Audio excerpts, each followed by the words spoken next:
প্রথমে প্রভুপাদকে প্রণাম করবেন। সিস্টেমটা কি? ভগবানকে আগে প্রণাম নয়, এই ভগবানকে আমাদের চিনিয়েছেন, এখানে আনিয়েছেন কে? প্রভুপাদ। আগে সবাই এসে কাকে প্রণাম করবেন? ওই এদিক থেকে পুরুষ হলে এদিক থেকে প্রণাম করবেন, মাতা হলে পঞ্চমে প্রণাম করবেন, প্রভুর হচ্ছে ষষ্ঠাঙ্গে করবেন। ঠিক আছে?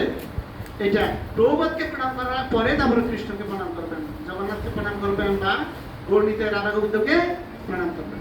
তো প্রণাম করার পরে এবার চরণামৃত গ্রহণ করবেন। কি গ্রহণ করবেন? এটা অনেক ভক্তি সহকারে চরণামৃত মন্ত্রটা এখানে লেখা তো নাই মনে হয় না? আচ্ছা, ওটা দেখে দেখে মন্ত্র বলবেন। অকাল মৃত্যু হরণম সর্ববেদী বিনাশনম বিষ্ণু পালক বিদ্যা শিরসা ধারণম। মানে এই কথার অর্থ জানেন? এই অর্থ মানে আপনি যদি অর্থটা বুঝেন তাহলে আপনি যে কত উপকৃত হবেন এই চরণামৃতকে।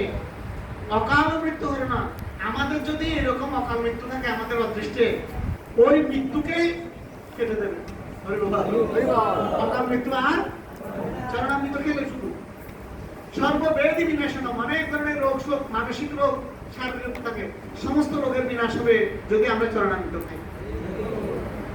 বিষ্ণু পাদ যখন পিতা শিরসে দাঁড়ায়, যখন আমরা শিরে চরণামৃত শিরে ধারণ করব তখন বিষ্ণু পাদ পদ্ম লাভ করব। বুঝতে পারছেন? এই চরণামৃতকে কত ভক্তি সহকারে এটা খেতে খেতে মন্ত্র বলতে বলতে একটু চিন্তা করতে করতে খেতে হয়। তখন কি হবে? আমাদের অকাল মৃত্যু থাকলে এটা নষ্ট হয়ে যাবে, আমাদের রোগ শোক থাকলে এগুলো ভালো হয়ে যাবে, এবং আমাদের কি হবে? বিষ্ণু পাদপদ্ম মানে কৃষ্ণ প্রেম আমরা লাভ করব। এবং প্রসাদ গ্রহণ হচ্ছে, প্রসাদ হচ্ছে ভগবান সাক্ষাৎ ভগবানের কৃপা। ভগবান গ্রহণ করে আমাদের জন্য একটু পাঠিয়েছেন, উচ্ছিষ্ট পাঠিয়েছেন।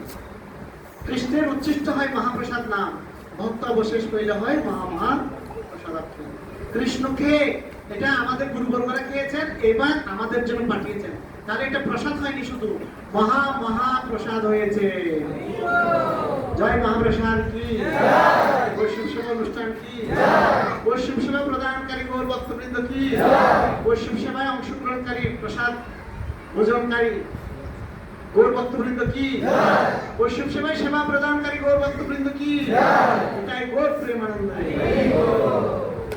আমার বক্তব্যটি হবে আপনাদের উদ্দেশ্যে করেছি, ক্ষমা প্রার্থনা করব। আমি সব শাস্ত্রের কথা বলবো।